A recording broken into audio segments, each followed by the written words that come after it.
Hello, Metal Nation. It is time for a metal review of the first. Hold on, Tim. What? Let's just come out. Let's be transparent and address the elephant in the room right now. Yep. Matt and I haven't been on the program for about 6 weeks. As we discussed, there's limited things we can say about this. There was a lockout. Yeah. I mean, I don't want to say too much, Doug, but I just want to point out who stuck up for performers' rights and who was hungry to get on a microphone. And I am happy that we've now reached an agreement. I'm happy that we're all together again as the Podcast 'em Down family. But those of you who decided to side with management, we know. We heard those episodes. I mean, Matt and I, we believe that if you make information available to the stakeholders, better decisions can be made. Yeah. And we think the audience deserves to understand the provenance of the content produced. And that is why you will hear the metal line in every episode going forward. And it took a lot of negotiation. Frankly, I would like to thank Tim for his forthright negotiations. Sometimes you have to say things that aren't easy, and it's difficult to say those things, and it's difficult to listen to those things. But this is a creative process, and at the heart of creativity is respect. And even though I think we had some tough weeks, everyone left that table at the end of the day with respect. And I appreciate that. Yeah, I concur. I don't know exactly what you're talking about because, you know, most of the episodes in January were just fantastic. And in addition to that, Monday's episode had you guys on it. You think I just sat on that episode for 6 weeks? Oh, I don't know what you guys are talking about. Providence. I mean, it matters. Yeah. That's why those metal lines are supposed to be there. And we'll just, so we are about a month behind in the dates we set out in the first episode of the year. We will get to... I don't know what you're talking about. That episode aired on Monday. We will get to Avatar 1 and 2. We will get to... we will talk about all the... we have a lot of hot takes on this Chinese balloon that will be addressed before anything happens to it. So be ready for that. It's a whole bunch of nothing. Yeah. You know? Okay. Well, can we move on now? I mean, yes. I think for the good of the show, for the good of the audience, let's move forward. We have covered the terms in the negotiated statement, and now the NDA kicks in. Yeah. Starting now. Yeah. All right. So, if you'll recall Monday's episode, we laid out how we are going to do these metal reviews, and this is the first of said metal reviews. So we are doing RIPPER's Return to Death Row EP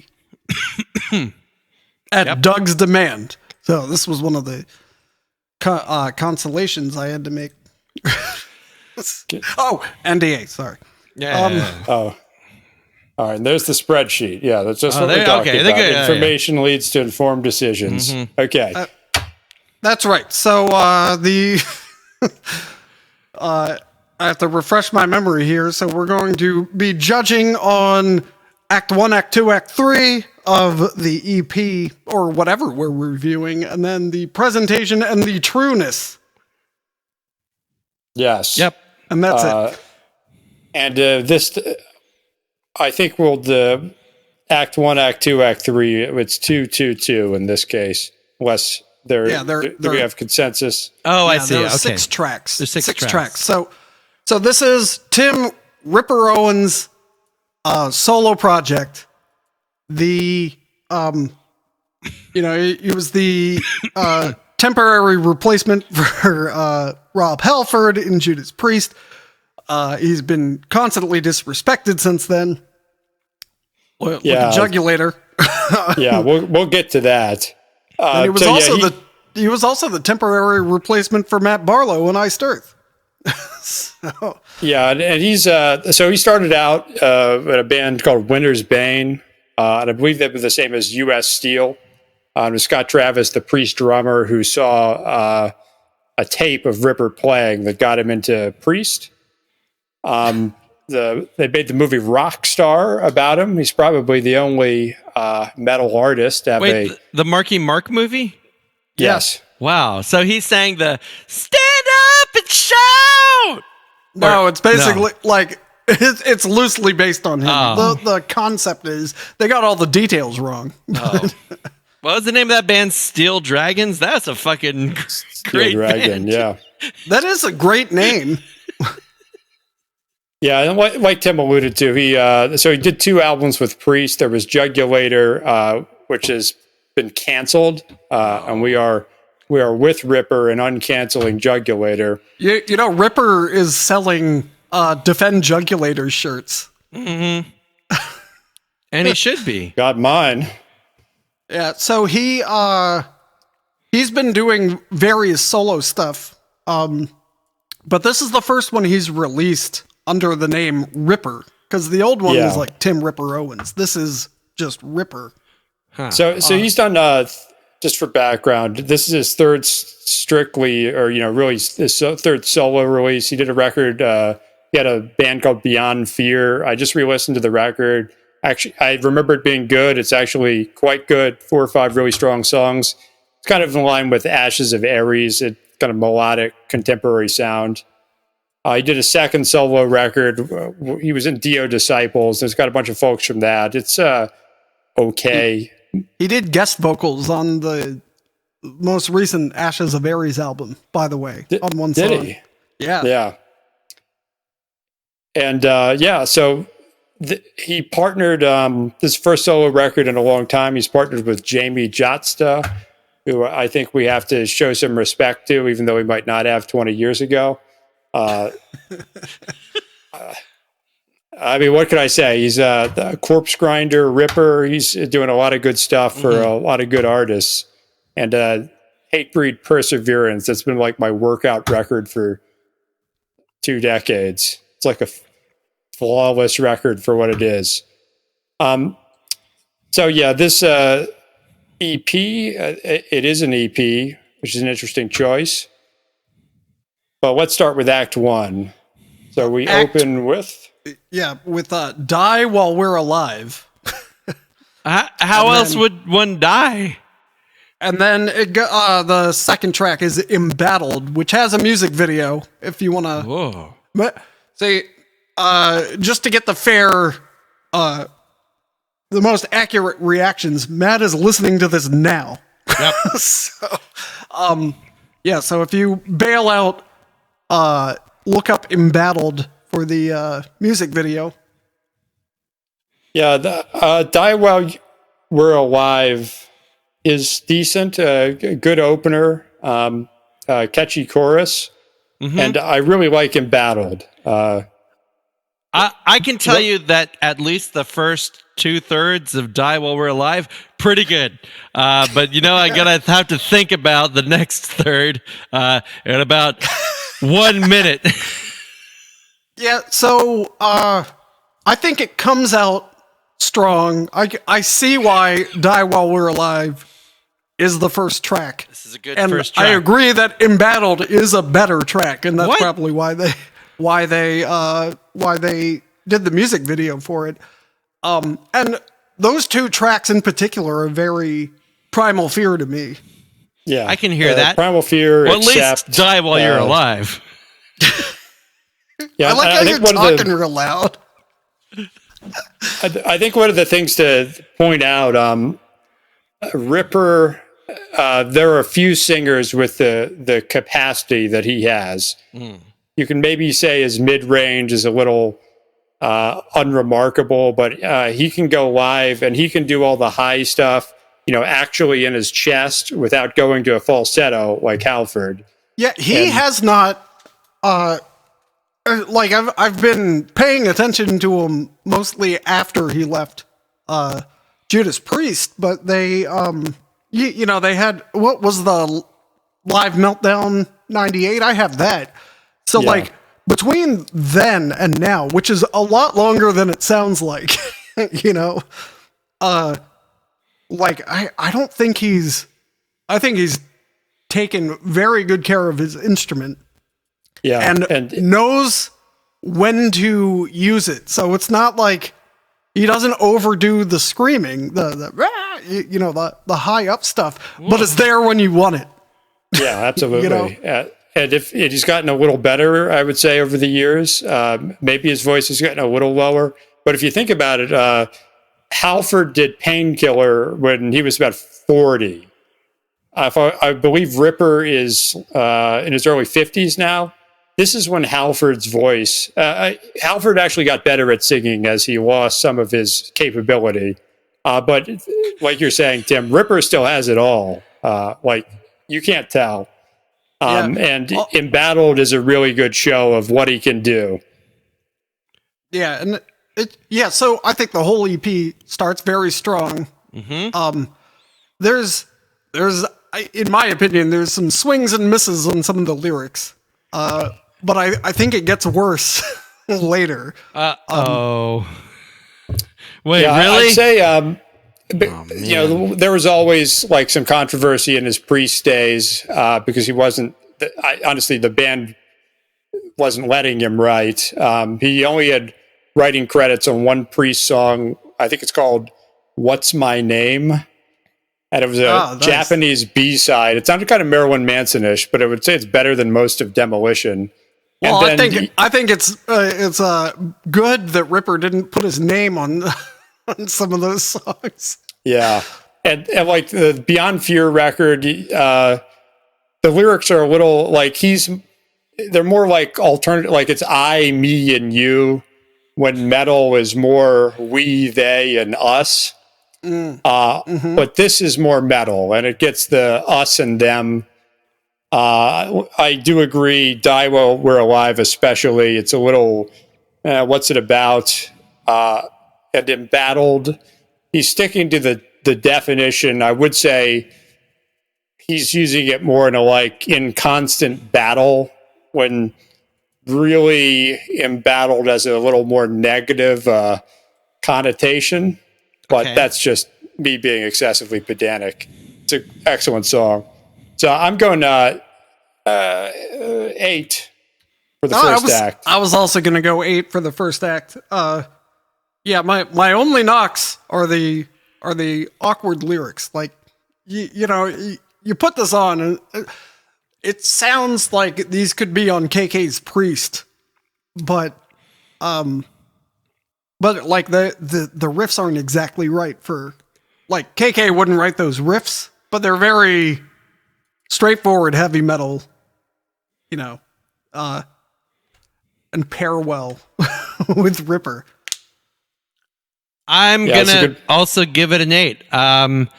At least the whole, both 2 tracks were really good. I listened to all of them, and I really enjoyed them. I had some issues with the lyrics, mostly because people were talking during them.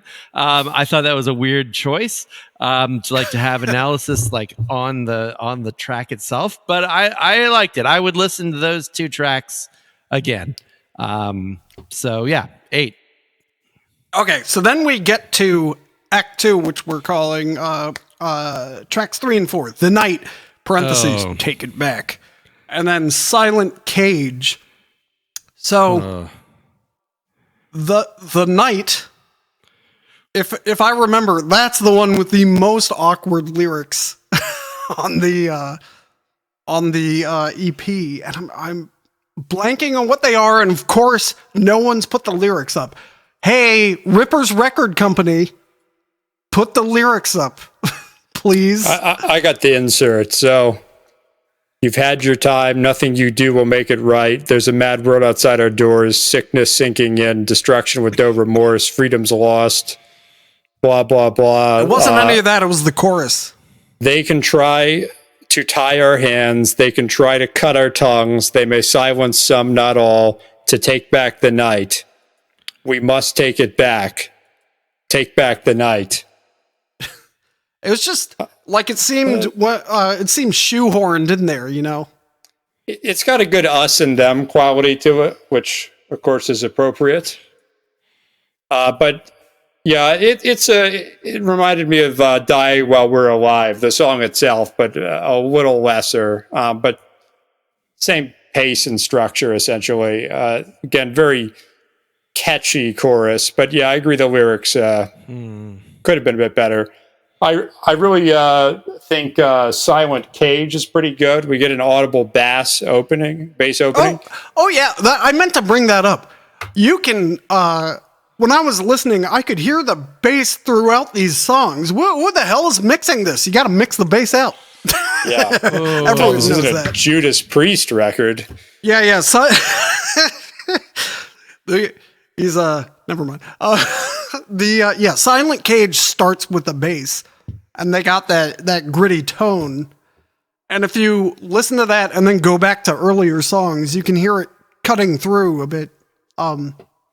Which is like, I think ever since King Diamond's Give Me Your Soul Please, I think engineers figured out how to mix bass that cut through but still had all the bassness. So yeah, this is a well engineered record. I think that's Jamie Jotsta. I mean, now I'm sure is Silent Cage the one with all the crazy guitars in it, or is that Heroes Dare? I did not take notes. I can tell you it's not The Night Take It Back. You can skip ahead, you know. You don't have to listen to the whole thing. But how will I be a good analyst if I don't listen to the whole thing? Well, listen to enough to understand it. Oh. I remember there being like a distinctive drum bridge in Silent Cage. I think the guitars. I'm pretty sure all these songs follow the same structure, more or less. Ooh. You know, it's like intro, verse, chorus, bridge, solo, verse, chorus, end. And I remember, one of them had a great stinger, which, if you don't hang around me and Dave all the time, because we talk about stingers all the time, it's the very end of a song where it's like a riff that's like a punctuation mark on a song. I think it's Embattled that had it, but we're not talking about that. We're talking about the middle two tracks. Yeah, I'm going 7 and 7. See, I gotta go lower. I really like one of them, and the other I didn't like so much. So, yeah, I'm gonna have to split the difference and go 6.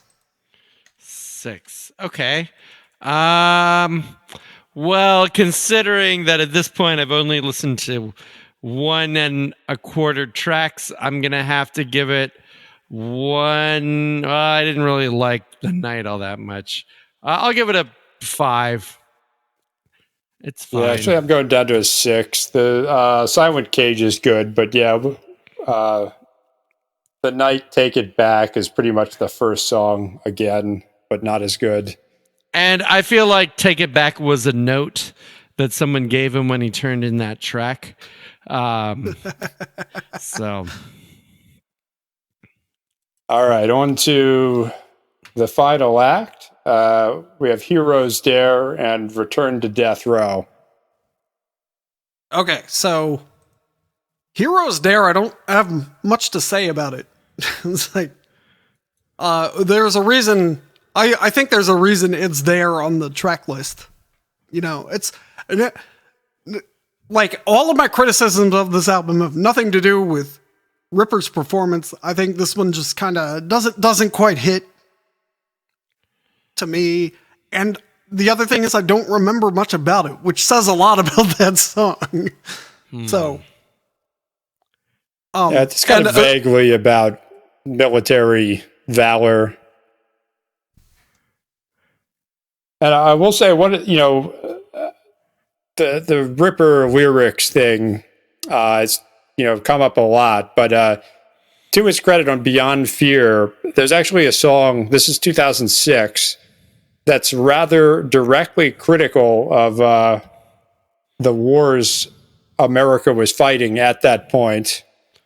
It has a good monster song, and it has a good song about a plane wherever where everyone's dead, but the plane keeps flying. It's based on a true story. Oh, that Malaysia plane? No, it was like a golfer, like in the late 90s. It was a real event. But how often do I randomly remember 3 songs from 15 years ago? So he was doing something right. But yeah, Heroes There is fine. Again, it's very similar to 3 of the 6 songs on this record. Yeah. Return to Death Row is much better. When in the past, when we've put together our track list for the albums, this tends to be where the almost last track is where you stick the ones where it's like, I'm not confident in this one. And that's not universally true, but that is often where you want to hide it if you're not confident in it. I'm not saying that's what's been done here, but if I were laying out this album, this is where I'd put Heroes Dare. But yeah, Return to Death Row. All right. Yeah. How do you go back to death row? Shouldn't you have been, unless you've been pardoned? Like, how do you get back to death row? Wait, I thought this was a song about Suge Knight. No, I think this song is anti-death penalty. Well, there's a song on Jugulator called Death Row. Oh, okay. It's very cartoonish. It opens with a spoken word thing about a guy, the governor not pardoning someone, and you're on your way to the chair. And then the chorus is, "Oh no, I won't go. You'll never get me down to death row. Say a prayer. Best beware. You're not gonna like it in the electric chair." God, is this the sequel to that Megadeth song? Boy, your ass, your soul better belong to Jesus, 'cause your ass belongs to me. Captive honor ain't no one. Oh, wait, I'm not doing my Dave Mustaine right. Captive honor. Yeah. I mean, hurt. Can I give that a 10? There's a good spoken word callback, I think, near the end of the song to the cheesy spoken word part in the Jugulator song. Oh, yeah, yeah. This is a good job. And it ties in with the cover, which we'll get into in presentation. So this is like a callback record? This song, at least. Which song is record, better? Which one is better, this or the Priest's song? The Priest song, but this is good too. Yeah, I like this one. That's why I was bringing it up. But you're saying, Doug, that this is like Unforgiven too. It's probably more like Return to Hangar by Megadeth, which was the sequel to Hangar 18. Okay. Or it's like if Slayer wrote a sequel to something on the 1994 album. It's that. Well, when you put it that way. All right. Well, for Act 3, unmemorable song, but then title track I like a lot. So I'm going to go up to 7. Yeah, 7 here as well. I do like the kind of groovy tunes I'm listening to here. Like this. Are they psychedelic? Well, there is this kind of, I'm at the end of Death Row, I guess. And there's like that, bow, dow, dow, and it kind of slowed down. I'm pretty sure you were just singing Radar Love. No, that's like, I forget how that goes because I'm listening to music. Radar Love starts with those exact notes. I've been driving all night. Yeah, right? No, you're forgetting the intro. Anyway. No, I'm remembering. I'd sing it, but I don't want to get content matched. Yeah. Like we already definitely got the algorithm flagging us for Megadeth already. Oh yeah, that's true. I mean, I'm sure they got you for your rendition and not mine of Death Row. No. Which couldn't have been worse. Some fucking robots, like, they're just playing an album right on their podcast. All right, so what were you going to give Act 3?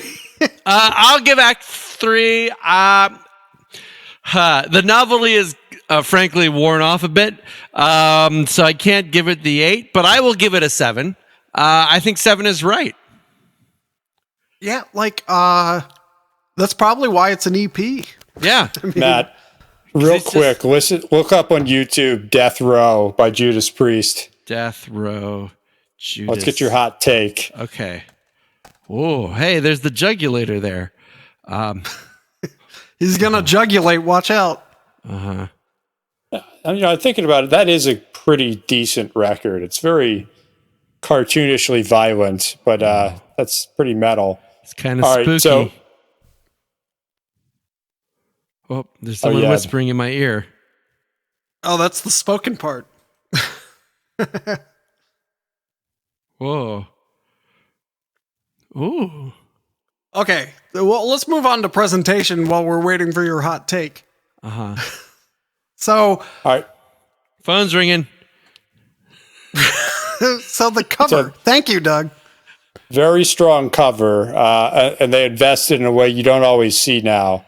And it's like the perfect metal cover. Like, so you see there Ripper, and he's fearlessly facing execution from 3 different ways, if I recall. He's in the chair. Yep. There's the firing squad. Yep. I think there's the doctor with the needle. Hypodermic needle. Yep. And then getting the whole, like, conspiratorial, like, is that Joe Biden there? Waiting to in the window? Put Ripper to...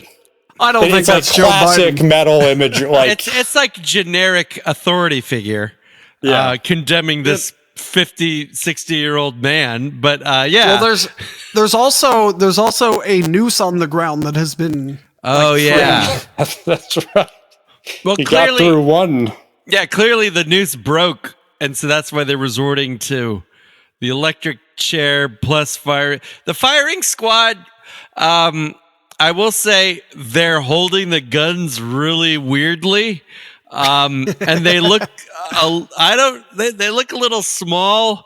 I don't know what's going on there, and they also appear to be aiming more at the doctor than Ripper here. Maybe the one guy's cross-eyed. I don't know, but I want to know what's in their cargo pants. Yeah, no, that's interesting to me. Also, and I mean the pocket. I don't mean the. No. I'm interested in 2 things. Also, if you notice very carefully, there's no one at the electric chair switch, which is in the room. Where's the switch? It's in the behind back. the second. So actually, he's in least danger from. Maybe they're just using the electric chair as like they forgot the gurney because they were planning to hang him. I like the detail of the drain in the floor. Yeah, that's if you helpful. look directly under his butt in the background, there's a drain in the floor. I also like, it's hard to make a brick wall look consistently when you have a foreground figure, but the artist seems to have done it quite well. And I also like how the 2 sets of fluorescent lights, one is going out and one is fully lit. I think that's accurate. I like all of this. His prison jumpsuit has his name on it, Ripper. Yeah. And if you notice, his prisoner number is JP-0013. Hey, wow, this actual Judas Priest song is like a lot better than all this garbage. Jeez.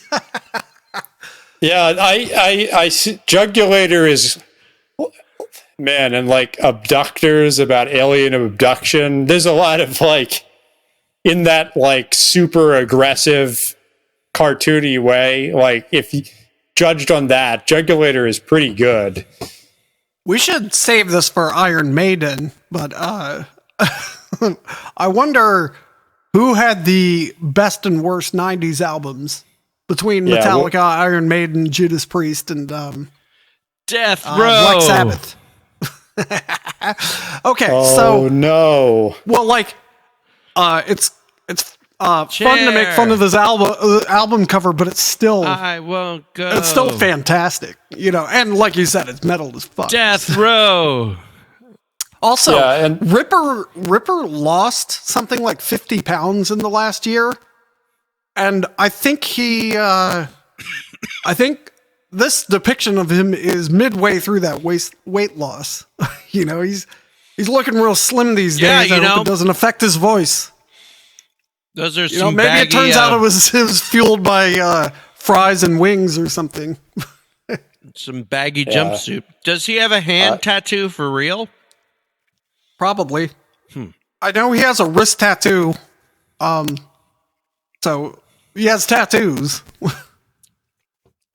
Yeah. So, it's really. This is a really. It's like a autopsy. Like death. Yeah. Like a cheesy Florida death metal cover, which is exactly perfect. Even though he's from Ohio, and the lyric video is they put out a lyric video for the title track. I count this as part of the presentation. It's very it's like a lot of zoom in on the artwork and then just like prison stock footage, and I think that works. And then the music video, I've no major criticisms for the music video, so overall I think the presentation of this EP is an 8. Mm-hmm. They could fix the guns and the aiming and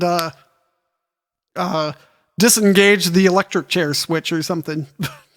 I'm going to go 9. And for the amount of money they spent on it, the battled video is very good. I like how, like, whatever you're against, you can find it in that video. Okay. Maybe I should watch this video. Embattled. Well, you should give your rating for presentation is what you should do. I am a fan of the presentation. I like the detailed, in the NPRs, we see a lot of sloppy album covers. This has received care and love. This is a testament to what a good presentation of an album should be. It's a 9. It's a 9 from me. All right, so our final category, trueness. Ooh. So, I mentioned before, Ripper knows exactly what he's doing. He doesn't overdo anything. Everyone knows he can hit the high notes, but he doesn't spend his whole time up there, which is good. The thing that I got wondering is the 3 acts. The 6 songs don't exactly sound like they were written by the same person.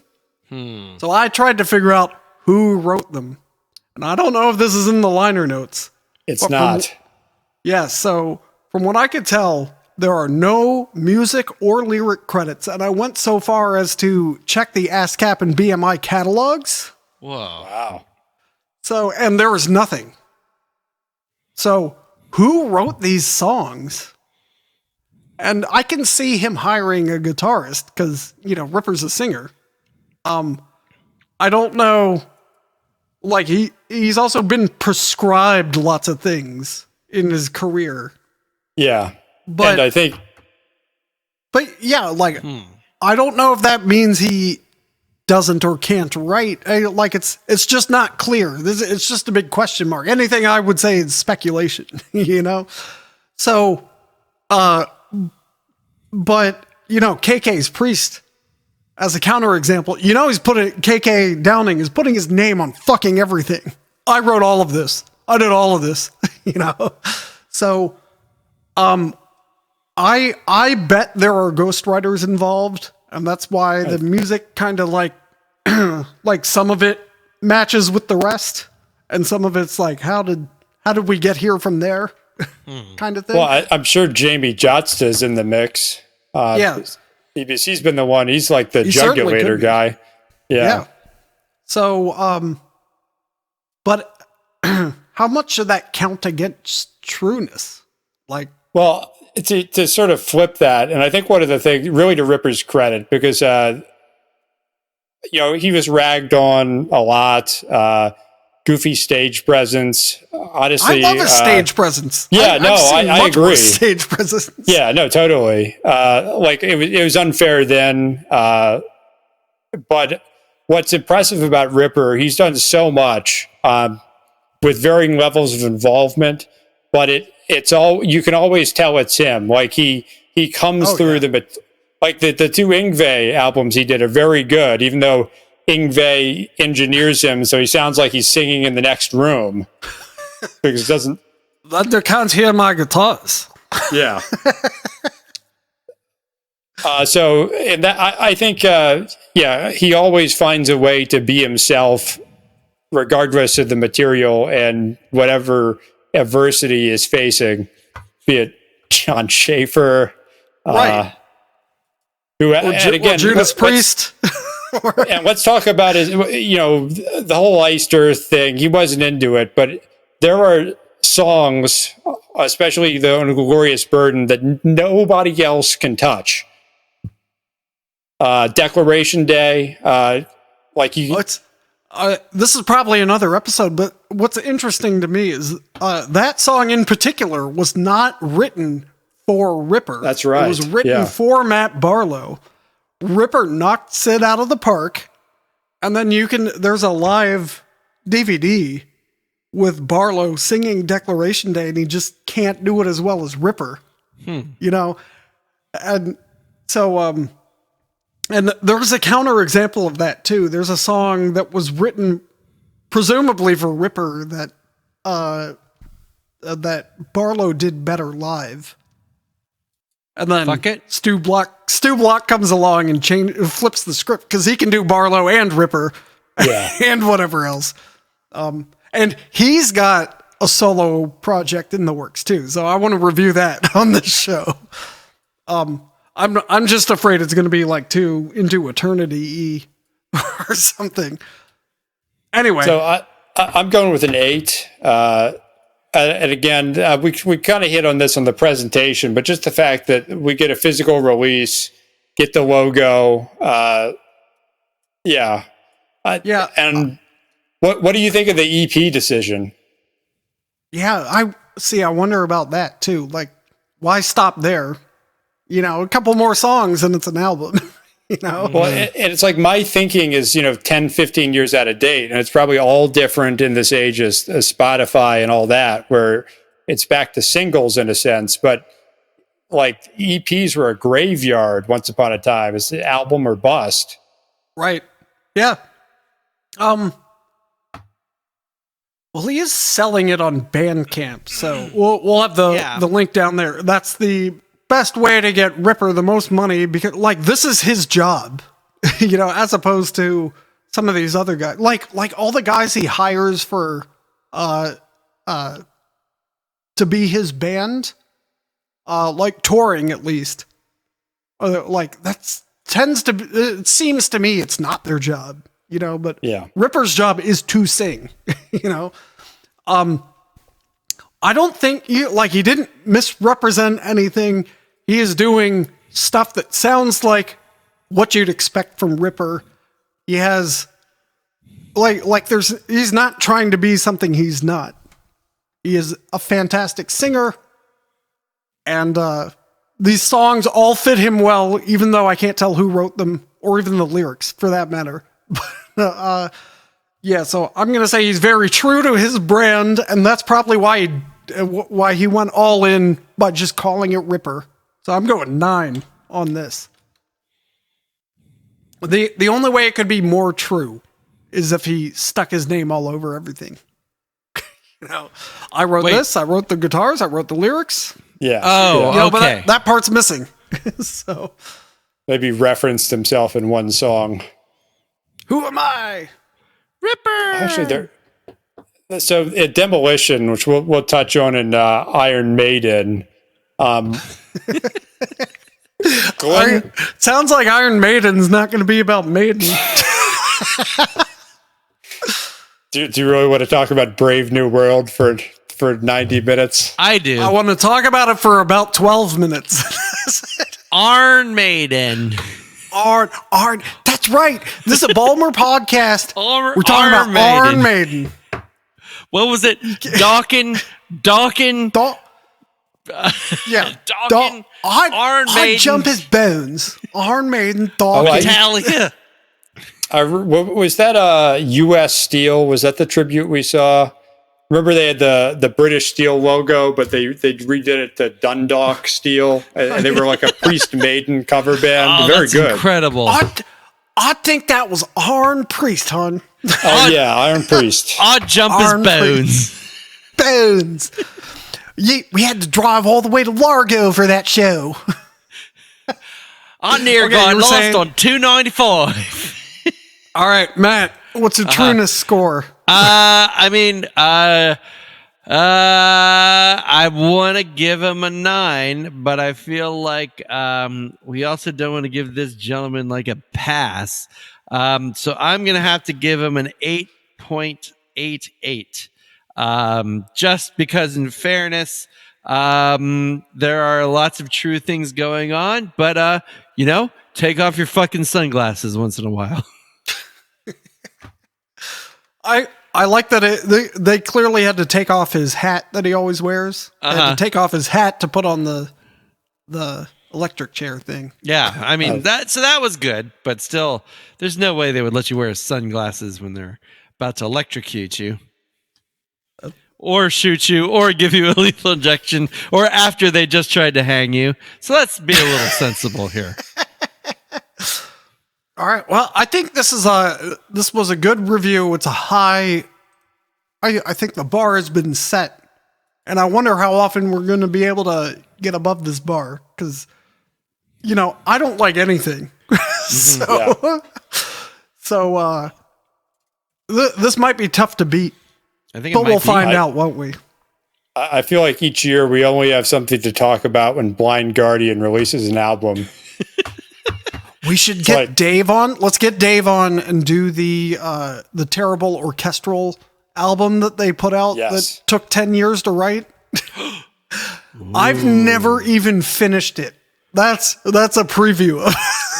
Wow.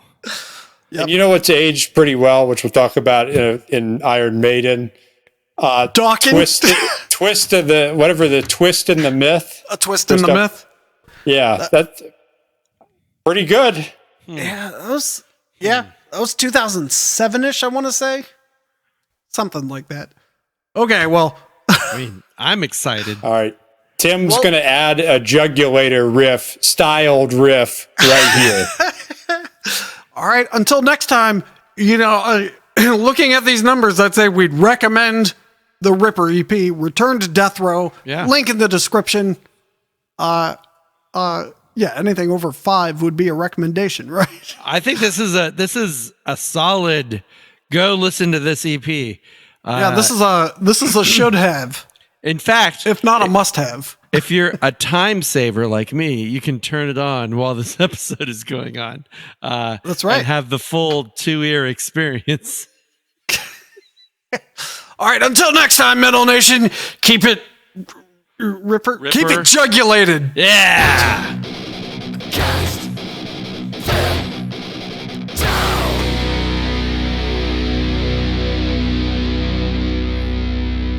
So the thumbnail for this, you're going to zoom in and then blur it, right?